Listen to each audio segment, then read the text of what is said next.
My country people, in Nigeria, all things are possible. Now only Nigeria now would they see say pastor the resurrect person will already die.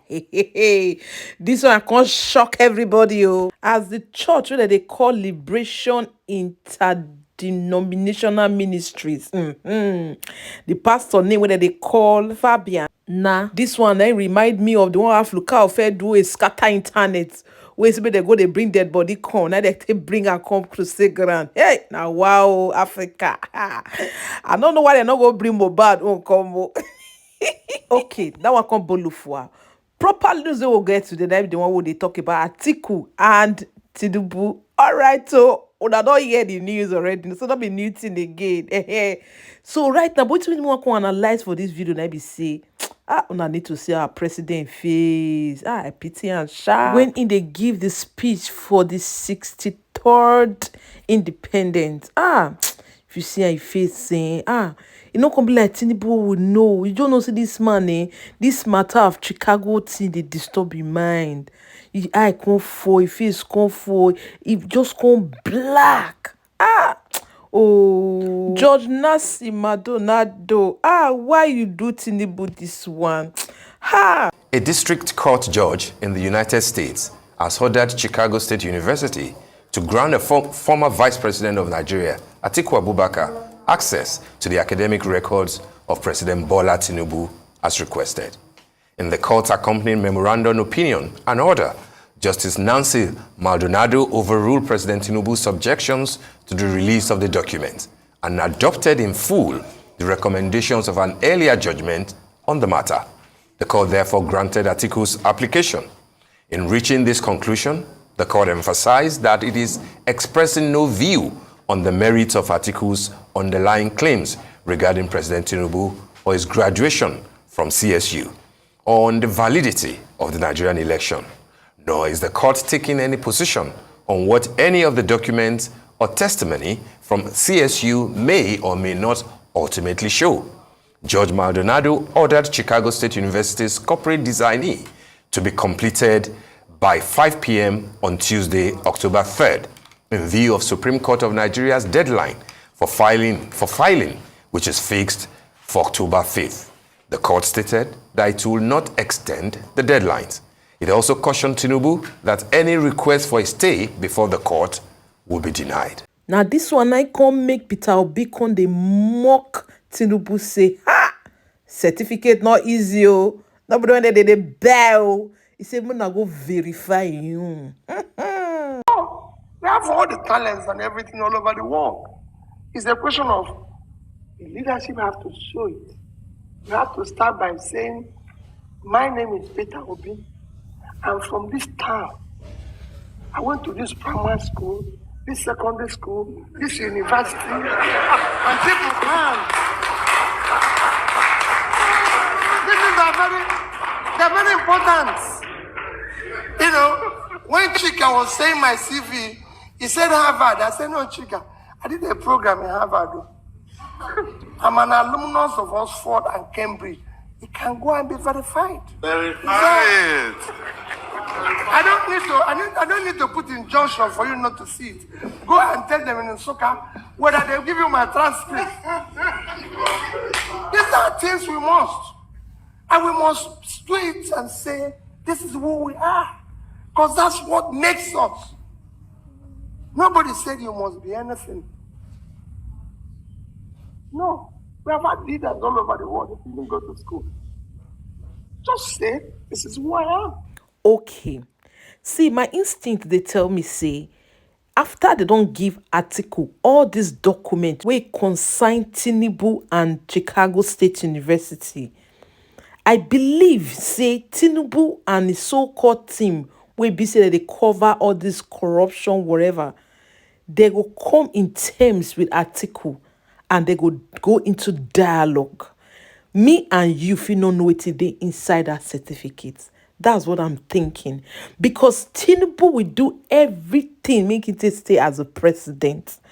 I pray make it no get one thing we go take old Atiku for neck. You know, these people, you never can believe what they would do.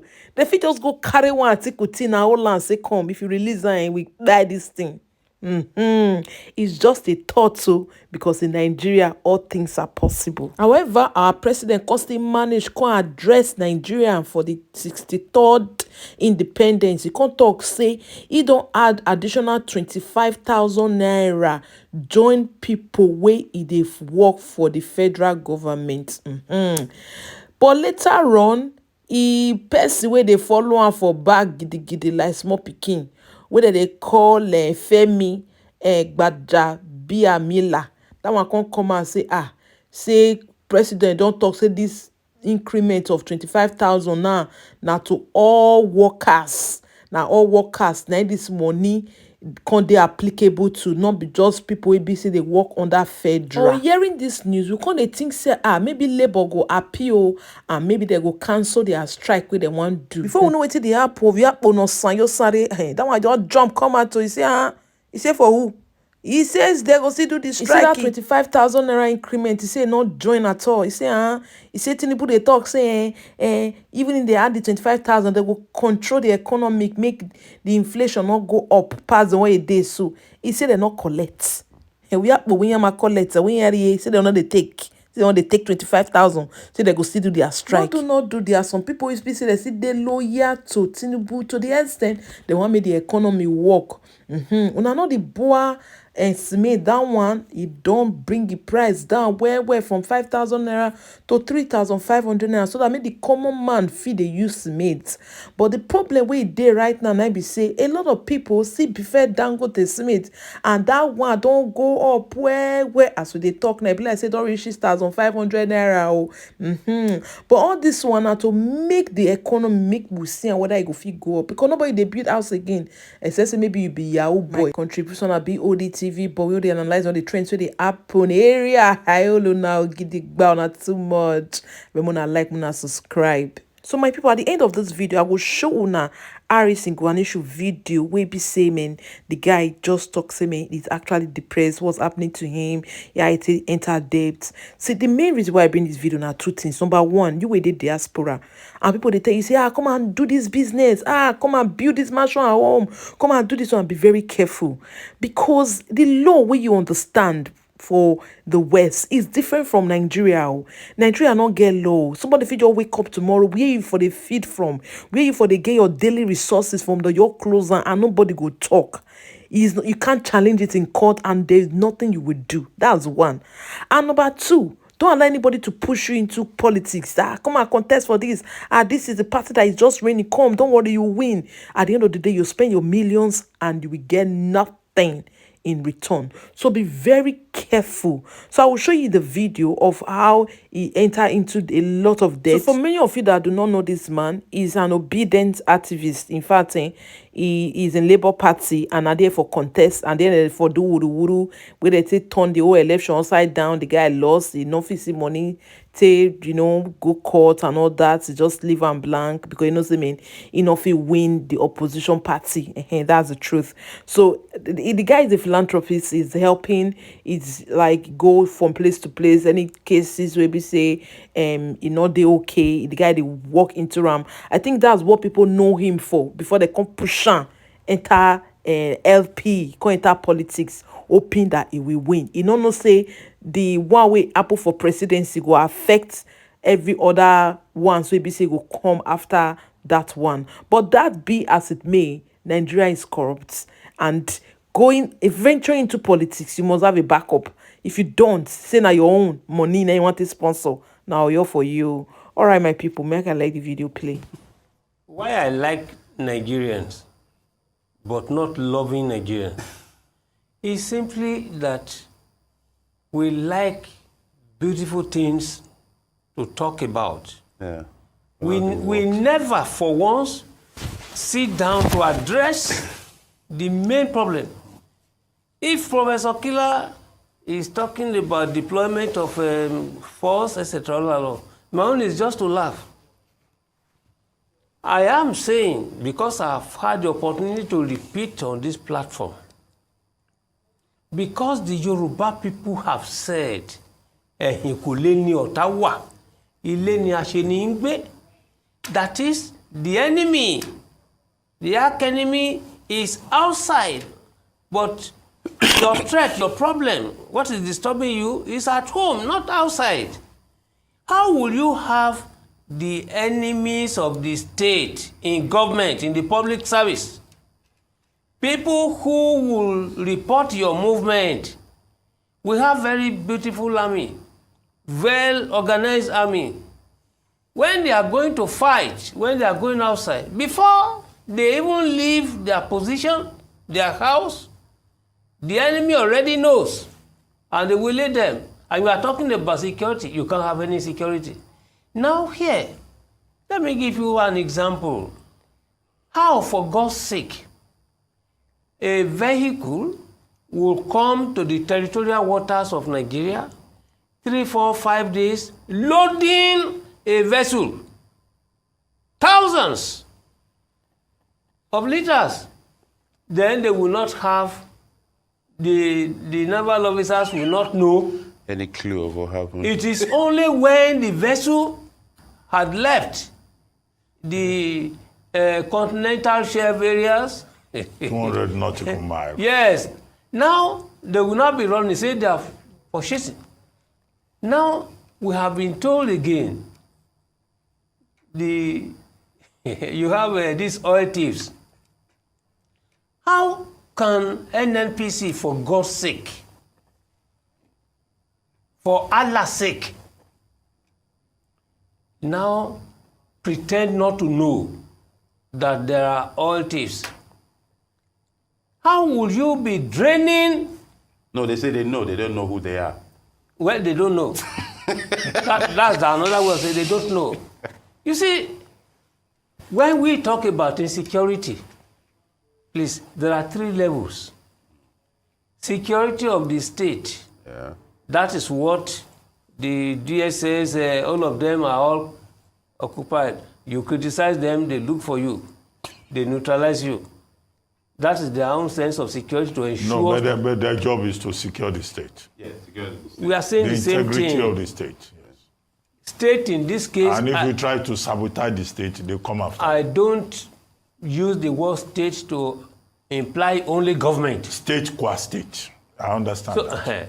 now, security of the people, which is qualified as Homeland Affairs. yes, human security, Security, yes. provision of basic needs of the people. Yeah. Now, societal security, regional security. When one of our guests was talking about, I think it was Captain Sadiq Sheikh, Yes, yes. who was talking about the need for Nigeria to take active part in what is happening, that it will not be good to Import. to work out of that. Well, I agree with him only to a very limited extent. Any country that wants to be powerful, reckoned with, respected, regarded, please, you can look at the examples of others. In 1823, United States adopted the principle of isolationism to re-strategize. In the 70s, China withdrew in order to re-strategize. Building world. Everybody, people talk about Singapore and so on and so forth. Every country that wants to be relevant, you first of all withdraw. That's what we call defensive-offensive strategy. And if it is offensive-defensive strategy that is of essence for you, you adopt it. Please, I want to state here that I never defrauded anybody. That's number one. And the people I'm owing, I've been paying them. I've been trying to see how I can clear my debt for long. But at the time, I could not pay again. And yes, and I have not been what's it called? I started avoiding some messages on my WhatsApp. Like I blocked my number that end with 3333 when some of them were going to native doctors to send me videos where they were swearing for me and the rest of them. So I pleaded that they should please give me time to pay, and which I'm working out to see how I can pay them. All right. So in 2020, I started a company in my community, Haritech processing. It's a Gary processing plant where I was supposed to get almost 90% of my raw materials from my community. My community happens to be the largest cassava, that has the largest cassava farm in our Delta area, Delta North. So I took the opportunity because I saw men who are farmers. What they do is to, plant this cassava and then sell to strangers. So I said, okay, fine, let me set up this company to see how I can be able to get these raw materials from them, process it, and export. I went as far as going to NAFDAC number, getting to NAFDAC office where I registered my company, and I have a NAFDAC registration number. I also started processing with SON, Standard Organization of Nigeria, so I can be able to have my export certificate to export my processed Gary to UK and some other countries.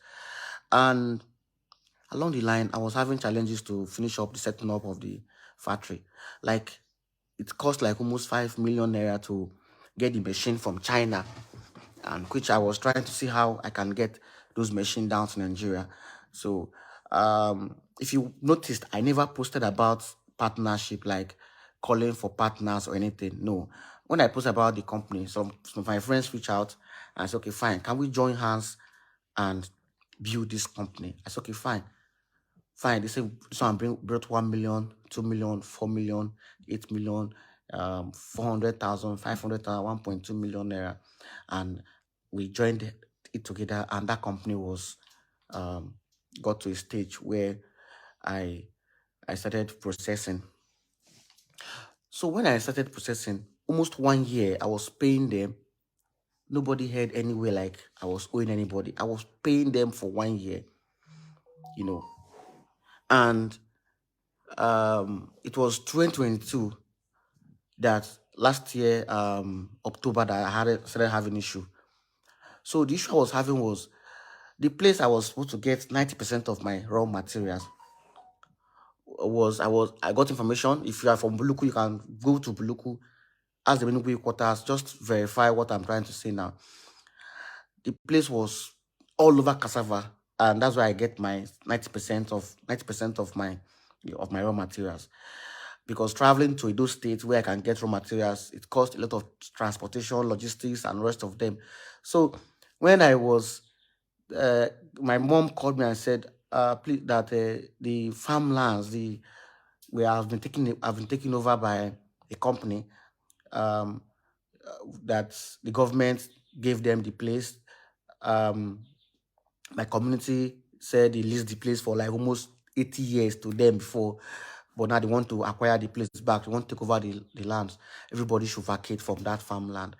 And that was how the Buddhists came. They came with soldiers and they destroyed all the farmlands. People were going to even go and pick up cassava from the floor, from the ground, or protect cassava that the Buddhists destroyed. That was the beginning of my company's downfall. Yes. So early this year, 2023. Sorry, early last year, 2022. Obedient movement was already strong in Delta. Everybody was shouting obedient. I never won the. I never planned of coming out election that last year. So I joined the movement. It was very, very strong. And a friend said, Harris, let's go back to our local government to see how to mobilize. And when we said, there's nobody running for House of Assembly in local government. Why not take opportunity? You have the popularity, you are popular amongst all the candidates. From nowhere, that's how I pick up the ticket. One of my friends then even supported me in paying for the ticket for Labour Party. I paid, I submitted the form, I was cleared. I went to, because I didn't do primary election, it was a placeholder. We went to DSS, invited us for screening, everything, and I was running for election. The campaign was going smoothly.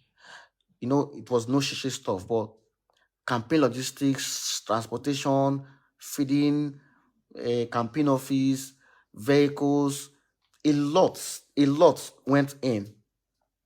So I started, at a point, I nearly gave up. I said, if I give up, people go think say they don't buy me over. Maybe other political parties have bought me over.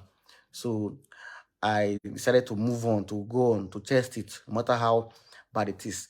So some friends I call for support. I call somebody, how far now? He will say, okay, fine, I not get to, but take. Later, he could give me back. That was how they were giving me money, 4 million, 5 million, 10 million, and that was it. Then, at the point, before the presidential election, I was being called. A lot of calls were coming in. Oh yeah, please support us. I said, I can't do that. It's not possible. Those who followed me, who were with me in the campaign for my local government, who can be watching this video, can testify that I stayed committed to the cause. I never backed down. Even when I was close to the vice presidential candidate of PDP, and that's Governor Ifeanyi Okowa. Yes, I was close to him, but I never gave up. I still supported the cause. Even when I was offered money, I never backed down. I was still on course. Then it got to a point after the presidential election. Everybody knows how it happened. People lost interest in coming out to support us who are coming for the next election, March. And it wasn't easy at all. Then at that point, I was stranded. Like my team, we say, let's go to this place today. We have a community schedule. We are going today. I will tell them that I'm not feeling fine because there was no money. So I also went and I borrowed loan too, again, to add to the ones I have, and I continued the journey. Before my election, as in like 1 week, 2 weeks to my election, they came. I like mentioning names, so you can go and ask. So somebody from my community, they call him Bolo. He happens to be my friend, my brother. Other people too, Fred Ajodia from Ebuzo, you can know him, Chief Fred Ajodia. Just go and save this video, or you can take this video to them to confirm if I'm lying or not. We meeting, they called me for meeting. Different one, they called me at the Eco Lounge at Miriam Bangida to see how I can work for the party. And 250 million was on grant to give me if I can step down for the candidate for my local government. And I said, no, I won't do that. That money was not collected by me or by anybody close to me. I rejected the money and I went in for the election. On the day of the election, this can be confirmed too. They were buying people to vote, giving them 5,000 transfer. That time there was no money much, but they were giving them some cash. If you go and write on them that if you vote, they pay you 5,000, and and rest of them. So will I pay money? How many people will I pay money? How many voters will I pay money? More than 20,000 voters. Where will I start from paying them? Let the election go the way it ought to go, and I succeeded. I will tell you that I won the election because I was satisfied with the outcome, even though they bought votes, they bought everybody and the rest of them. So after the election, I was down. I can't even go out. Madam Judith, who happens to be in Canada, she's from my village, borrowed me her car. I was using her car all through that period because I sold mine. She gave me her car and said, please, we're using it. After election, you can bring it back. I was using the car. That was the car I was using. So after election, because my house, I have to give it out for rent because Omo, I needed the money. So I have to give it out for rent, and somebody should just take it and give me the money. I packed all my properties to the village. They are still in the village right now. And a friend of mine who is in UK said, okay, fine, go to Golden Tulip. I'll pay for like 2 weeks for you. You need to rest, cool your head and see how to sort things out. So I was in Golden Tulip for almost 3 weeks. He paid for me. I was there. And yes, you can verify this too. Golden Tulip Hotel by DBS, by Miriam Bangida Road. They have the new wing, the white wing. I was there for 3 weeks. Someone paid for me and said, stay here and cool off your head and plan, see how this whole thing can happen. At that point, they were telling me, go to court, go to court. Go to which court? Court where I had no money. Lawyer said, bring 10 million, bring me 5 million. Later, I'll give 5 million. I went to Abuja. I got the Beavers report. Everything tallied. My opponent, we tried to see how, I can't say a lot of things on social media here, to see how we can get evidence. There was nothing. I can't go to court where I have the vote. People, they bought vote. Our party, people who worked with me in that election, they've sold out. They collected money from parties, my agent in some other areas, and they worked with the party, and I failed that election. So why will I go to court? Go to court and do what? So the people who they pay money come to court and testify. So I was not having money to go to court, even though I wanted to go. But I said, no, let me let it go. That was how I didn't go to court after my election. So one day, one woman met me. I don't know. May God bless that woman. Anywhere you are, God will bless you. I never regret meeting. Please, I'm not being ungrateful. Thank God I shared this whole issue with you, how this whole thing happened. And I'm here. I don't know if you're watching or you're going to watch this thing later. Please, I'm sorry people are dragging you. You got me a gift, a car gift then. When you notice that, this guy doesn't have a car, how will he move from point A to B? How will he travel to solve some cases? That was what you saw, that you gave me a gift. I was expecting a Corolla or a Camry, and you gave me a gift that was worth something. So I just posted that gift on my page on the 5th of May this year to appreciate this woman that, lifted my burden at that particular time. And that was where everything started. People were calling me saying, you were owing people money, you go buy motor. Not me buy motor. Rich Authors, his office is at Coca Road. If you're going to Ibuzo, just go and meet Rich Authors. Ask him, who paid for that car? My account, 1 kobo, I did not put in that car. That was how I got that gift. So people were now going to throw that woman, were calling that woman out. The woman was now saying, please do, that car belongs to Harris, It's a gift I gave to him. As in, people were trolling that woman from nowhere, writing all sorts of things, sending her things, and rest of them. It was just how do I promote her business? That was just it. So that was what happened. In my own local government too, they were calling me different kinds of name. That the PDP paid me, reason why I did not go to court, and the car I bought was money PDP gave to me. My local government, my party in my local government, party leaders, where if I come to meeting anywhere I come to, they will be murmuring. I went for my chairman's daughter's marriage in Ogwashuku. Behind me, people were talking behind me and saying, now the money you see, he don't give a chairman money. Now part of the money PDP give him. A lot of things were going on. I was down. I say, people were now saying, please, if you collect that money PDP give you, would have started this whole thing. I was down. I was depressed. I was doing things to be happy. So I took up the Okuzo SARS case. Those girls arrested in Okuzo and took to Okuzo. I was doing their case, and just for me to be happy, I was doing it, going to do things I love doing to be happy, while I'm trying to see how to pay people I'm owing. I never denied I'm not owing anybody. I'm owing.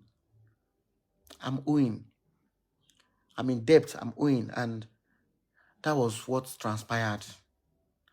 So later, the threat was coming. The news, had reporters, they could not even call me to hear what happened.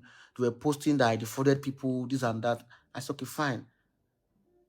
A friend of mine said, don't post it, just leave it. Let's see how to pay. If we pay this people now, they will stop posting Abi. Let's try and clear this debt. So that was how I stopped talking. If you watch all those why they were dragging me, I don't comment. Maria Ude happens to be my friend. She has my phone number. She has never one day called me and say, what happened?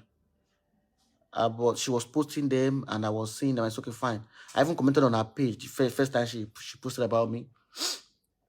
Sahara Reporters, Sore is my friend. He have my number. When the matter was posted, Tracy reached out to them and said, this was not what happened, though. This is the case. This was what transpired. But nobody listened to me. On my page, my friends stopped commenting on my page because they will drag them. I noticed it too. That few of my friends I know, notable ones I know, they stopped commenting on my page because people will drag them. Nobody wants to get close to me, to associate with me, and I can't even go out. I can't sleep. I don't have 2 hours sleep. Always thinking, how do I do this? How do I do this? They went to my village and threatened my dad. My dad, who is ill, who had a partial stroke, threatened my dad.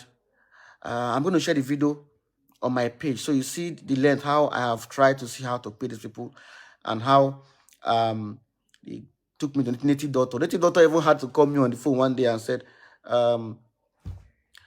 the people I'm owing are here. He was even swearing for me and saying that. And I said, please, I've been paying them. I did not say I will not pay them. I've been paying them. So the native doctor now asked the man or the woman that was there and said, has this guy been paying you? The woman said yes. So he was now even telling them to please calm down, hold on a little while and see how this thing can be resolved. So I had to I got to a point where it was difficult for me to continue keeping myself. So I started telling some of my friends about it. How do I do that? How do I solve this? And there was no options, no way for it to come. The period I was having suicidal was when you see me driving, and I'm just having thought that, just enter the trailer and just go, Yeah, I'm only child. I have a mother, a father who are in the village, and God knows I have been trying my best to see how I can live right. I have never killed anybody. I have never defrauded anybody. I have never done things that will inflict pains on anybody. And I'm here to apologize to people I'm owing that, please, I know at a point you gave me support because you trusted me. And I'm not using my influence or whatsoever because of what has transpired. So please, I'm so sorry. I'm owing you at this point, and be rest assured that this shall pass. It shall pass. As far as there's a living God up there who sees the intent of a man's heart, this too shall pass away. I'm here to also state that I did not intentionally block everybody, like I have said before. When I stopped using my number that ends with 333, 3333, was when native doctors were sending me dead bodies, pictures of people who died that were owing, and I said, oh no, I think I need to just delete this WhatsApp off. Let me figure out to see how I can be able to clear this debt and just be free. Yes. So that's just it. So please, I'm here on this live video to tell you that, yeah, that was what transpired. You can go through the back and watch this video. And yes, when I made the post on Instagram, people were reaching out to me, was giving me a lot of advice, a lot of commendation, and the rest of them, how I can be able to maneuver, solve this whole issue. Yesterday, I made a post about it again on Instagram, and people were reaching out and dropping, please post your account. We want to help you and pay this debt. Thank you so much. Thank you. When I posted, I said, I know I'm going to be dragged. I deserve it. I know I'm going to be judged. I deserve it. No matter what happens, I think I have been able to, instead of me to die in silence, I rather survive in shame. And I posted it.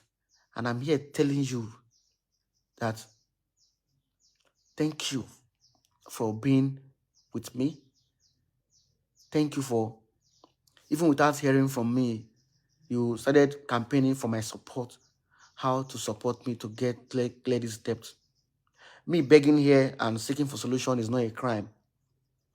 But I'm here telling every one of you who have reached out to me, calling messages, that all I have to say is thank you. If I get out from this situation, get out from this trouble that I'm currently in, I promise to pay back in whatever way that I'm going to, sink myself in humanity and make sure I carry my activities in all diligence and in all sincerity. For everyone condemning me, you have right to condemn me. You have right to insult me. You have right to drag me. I'm not saying you shouldn't drag me. You should have right to even see me on the way and just kill me. You have right to do that. But please just have a place in your heart to forgive me. I was dragged before over money issue. A reason why I don't post about my personal issues anymore on social media. Misconception and the rest of them. I was sick that last time. I think I've not talked about this. I was ill. And a friend of mine came and said, post it on social media, you get support. You will be helping people. I said, no. The guy is alive today. And he went and made that post, and misconception and the rest of them. So each time I have a personal challenge, I don't like posting on social media because of misconception. But today, I'm here and I'm telling you that I made this post. And I'm here making this live video to say sorry for everything. My friends who stopped associating with me, I understand how you feel. Nobody wants to be dragged into a mess that they never, committed.